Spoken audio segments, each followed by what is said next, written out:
With these 10 steps, you will be able to plan the perfect date.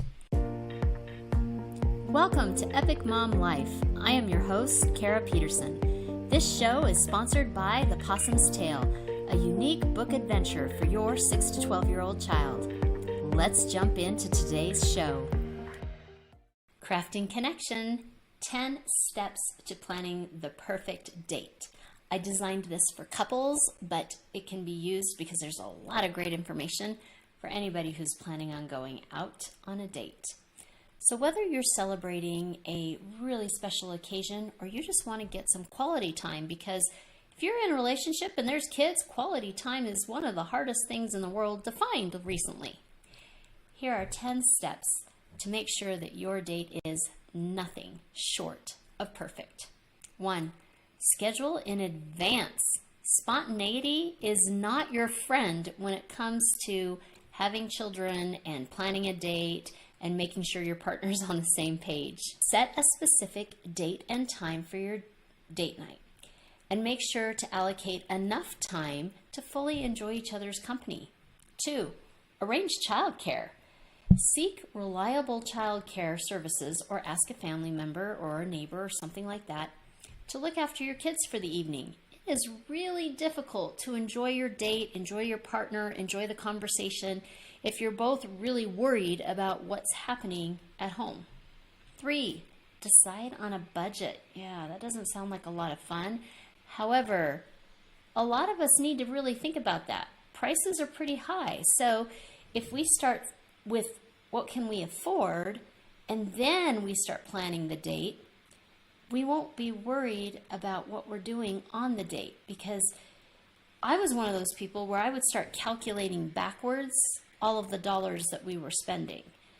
That isn't a very fun date. So let's look at how much we have before we go out on a date. That way there won't be any unpleasant surprises and both people will have a good time and nobody will be worried about being financially strained. Just so you know, last year I did 2 articles and 2 videos on couples and dates and that kind of thing. One was how to connect with your partner every day, and the link will be in the notes. And the other one was 84 fabulous date nights. And I did different categories. One of those categories was cheap dates, because we need cheap dates.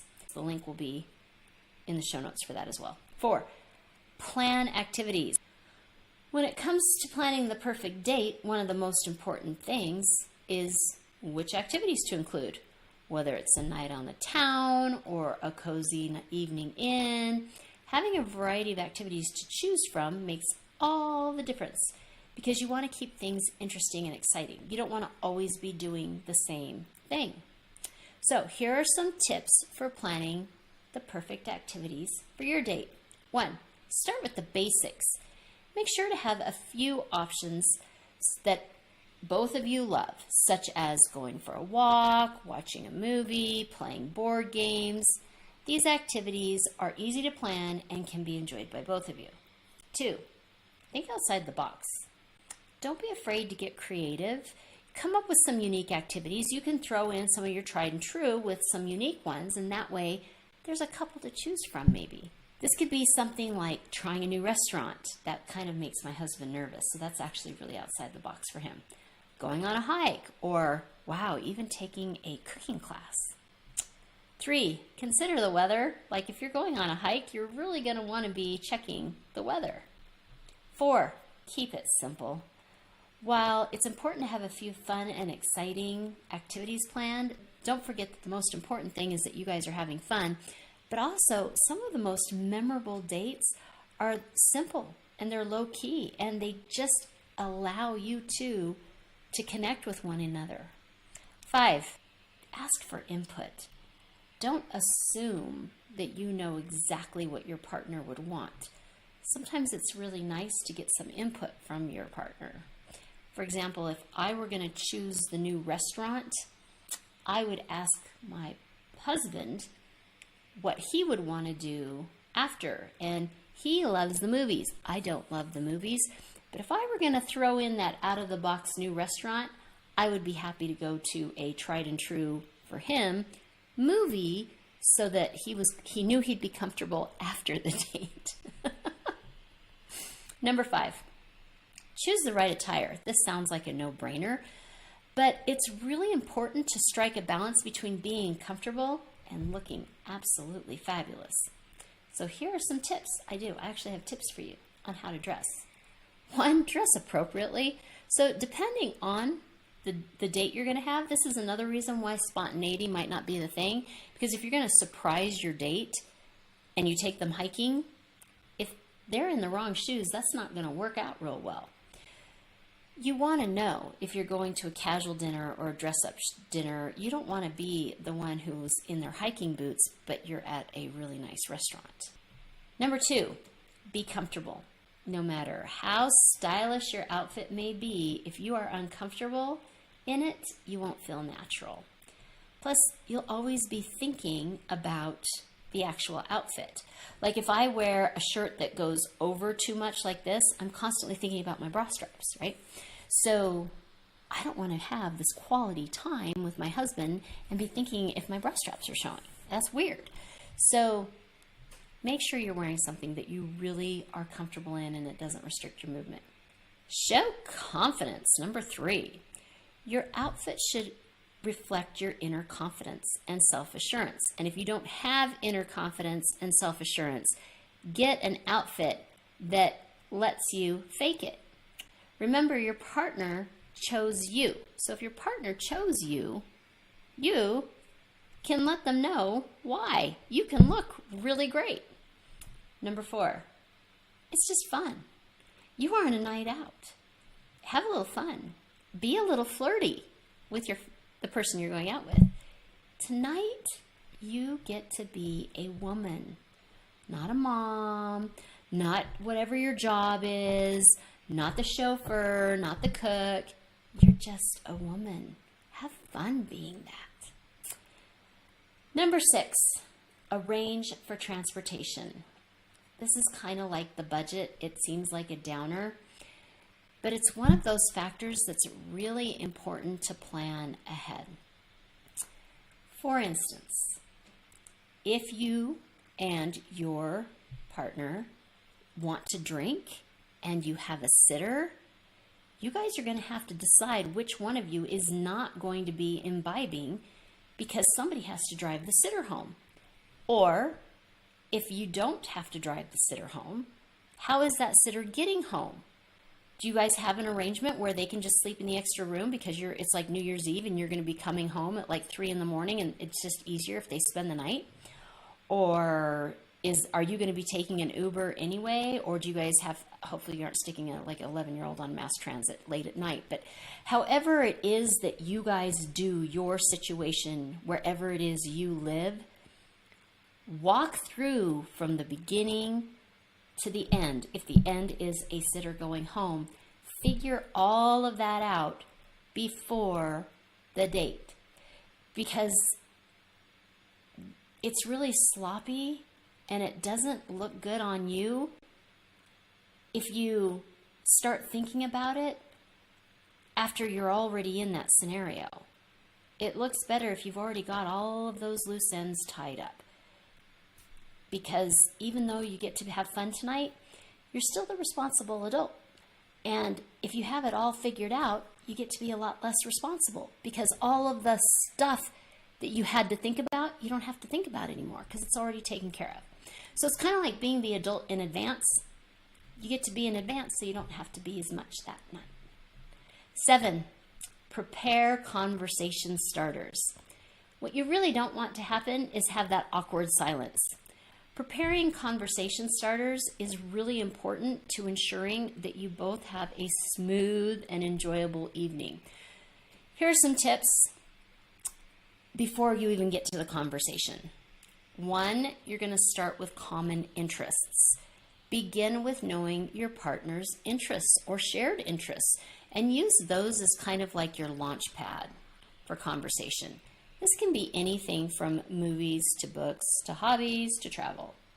2, you're going to end up asking open-ended questions. Your partner can be just like your kids.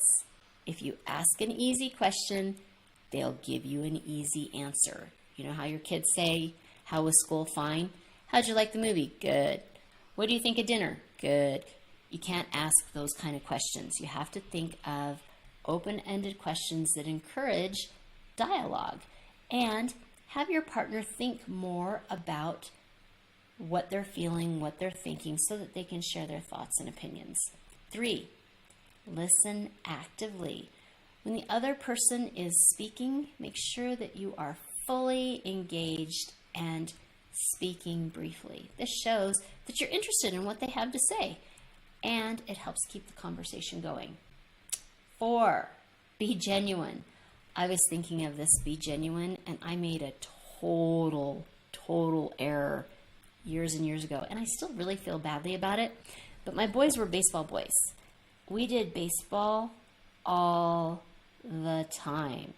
They were on club ball. They were on high school ball. I mean, it was like, I swear, I could have pooped baseballs. I mean, it was like baseball all the time. So I knew other people in the baseball arena or whatever, and there was this gentleman, an older gentleman that I saw at coffee a lot, that I would go to coffee and meet the gals, and he would be there, and he wanted to talk to me afterwards. So we'd just sit down, and we would talk like for an hour. He always wanted to talk about baseball. And I'm just thinking, good God, I am never going to get away from baseball. So probably after the third day that we'd met, I just looked at him and I was like, you know what? I really hate baseball. Is there anything at all we can talk about? So number 4 is be genuine. I was really genuine, but I wasn't very kind. His whole face just went, and I felt really badly. So always be honest and authentic when talking to your partner, but try not to pull a Kara, because that was really bad. And like I said, that probably happened like 8 years ago, and I still feel really badly about it. I'd had it. I felt like I was puking baseballs, and I just didn't want to hear one more thing about how to play first base well, or how to catch a fly ball, or, oh my gosh, seriously? It was like, do I really look that interested? I must have been engaging in these tips really, really well for a long time. So anyway, when you fake interest or try to impress, usually they will know this. Some people don't know this, and that doesn't work well. 5, be prepared to adapt. Be ready to adjust your conversation starters based on how the conversation is going. If the other person seems really interested in a certain topic, go with it. Explore it further. Unless it lasts for like months and it's on a topic you can't stand. Here are 10 conversation starters to spark an interesting discussion. Number 1, if you could travel anywhere in the world, where would you go? Why would you go there? Would you live there? There's all kinds of questions you could ask. You know, would you study the language? You know, I mean, there's just, why would they pick, of all the places in the world, why would they pick that place? Once they went there, would they play the part of the tourist? Like, would they go to all the things that are there as a tourist? There's so many things to ask. 2, what is one goal or dream you have for the next year? What do you think your biggest obstacle or challenge is in accomplishing that goal or dream? How can I help? 3, what is your fondest childhood memory? And of all your childhood memories, why is it that one that holds so much significance? 4, if you were to write a book about your life, what would the title be? Now, obviously, this one's going to change. The title of my life book today is different than the title of my life book last September. We went through some major trauma last September, and I tell you, my title of my book would have been really bad. So it's going to change. So you can probably use that one fairly regularly.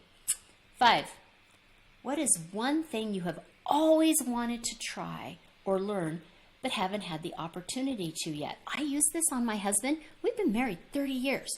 I use this on my husband, and you know, I learned that he wanted to try something that I'd never even heard of. I didn't even know this was a thing. Do you know that they have, I'm going to call them jet packs. They're not jet packs. They're like self-propelled little airplanes. Like you have these little joysticky things, and then you have like a little propeller, and you just like fly around. No idea that was something. I didn't even know that was a thing. You know, that's like almost on the Jetsons for me. And I found out about this like 8 years ago, so I'm sure they've improved. But that was something he thought would be really fun. So you learn interesting things. Describe a place that makes you feel completely at peace. And why does it have that effect on you? What senses does it give you? Like, is it the smell? Is it the feeling, like the warmth, the whatever? Is it the sounds? What is it that makes you feel that way? 7, what is your idea of a perfect evening? 8, what would you do if you had an extra $100 every single month? But the rule was you could only spend it on you. What would you spend it on? 9, when was the last time you were embarrassed and why? Now remember, it's if you tell me yours, I'll tell you mine, because that one's a vulnerable one, right? And 10, this is an easy one, especially after the embarrassed one, so you got to throw them a bone. Which television series was your favorite to stream? And sometimes people go with the last one they streamed. My favorite television series, if you haven't seen this one, it is just like hysterically funny and there's action in it. It's Chuck. I love Chuck. Chuck is so funny. So I can talk a lot about Chuck. And that is the point right there. I can talk a lot about Chuck. So you're hoping for that conversation. Remember, the key to engaging conversations is actively listening and genuine curiosity. Be open and willing to share your own thoughts and experiences, which will foster a deeper connection with your partner. 8, unplug from technology. Nothing says failed date like your partner scrolling through their feed. You can't look interested in your partner while checking texts and constantly responding to updates on your phone. And just so you know, watches are no exception. I've been with this person when they keep doing this and they keep checking their watch.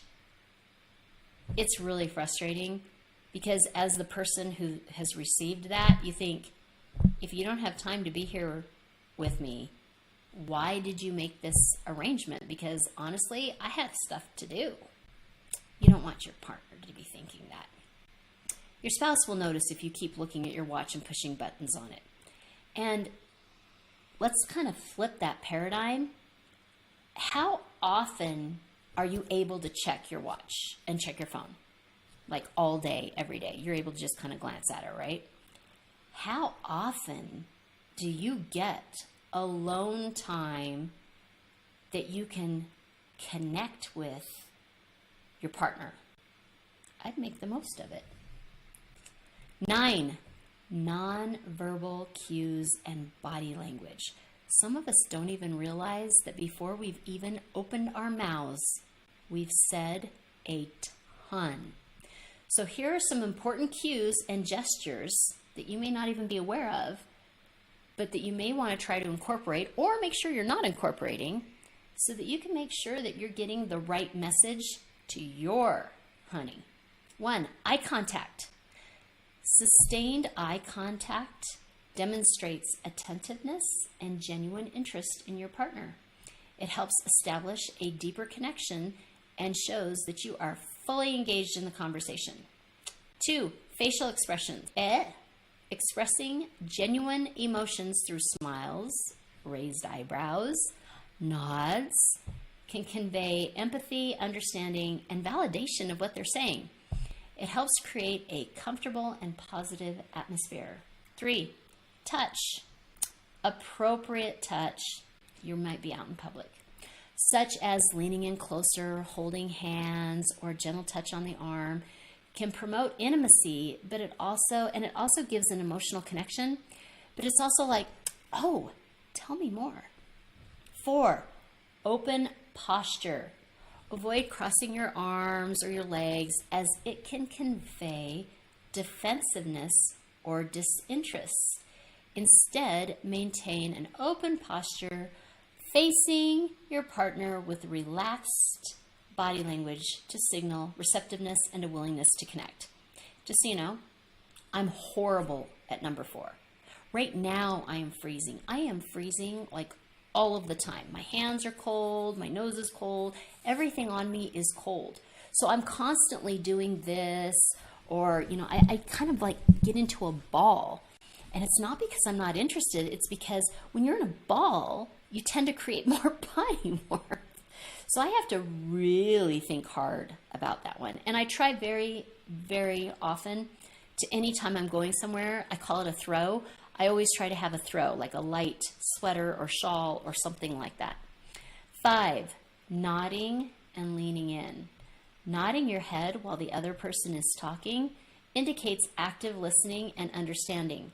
Leaning in slightly demonstrates interest and engagement. 6, mindful breathing. I hadn't heard of this one. Deep and relaxed breathing helps maintain a calm and composed demeanor. I knew that, but I didn't know it communicated a sense of ease and allows you to be fully present with your partner. So when your partner sees you so chill, they're more relaxed. So I guess if you're like breathing kind of fast, it kind of hypes them up. So there you go. 7, smiling. A genuine smile can convey warmth, friendliness, and happiness. It helps to create positive and inviting atmosphere. It makes your partner feel appreciated. 8, active listening. Non-verbal cues play a crucial role in active listening. Maintain good posture, maintain eye contact, nod, or verbal cues like so that you can tell that they're listening. Show that you are engaged and genuinely interested in what your partner is saying. Remember, the nonverbal cues should be natural and authentic. Whether your partner means to or not, they will also be communicating non-verbally. So pay attention to what your partner is saying through their gestures, because this may help you to know how to steer the conversation. And number 10, have fun. Fun is the most important aspect of any date. It's what makes the experience enjoyable and memorable. When planning a date, it's essential to keep in mind that the goal is to have a good time. This means choosing activities that both you and your partner will enjoy and creating a relaxed and stress-free environment. Don't worry too much about it being perfect or saying just the absolute right things, because the goal is to create memories together. So go ahead, try something new, be silly, and don't take everything too seriously. With these 10 steps, you will be able to plan the perfect date so that you can both relax, have fun, and enjoy that quality time together. The movie quote this week: "The night will weave its magic spell when the one you love is near." Lady and the Tramp. If you are hearing this message, you've listened to the entire episode, and for that, I want to send you a huge thank you. Please leave me a comment or review and share with other moms you know. Get in touch in the comments or on Kara's social media network.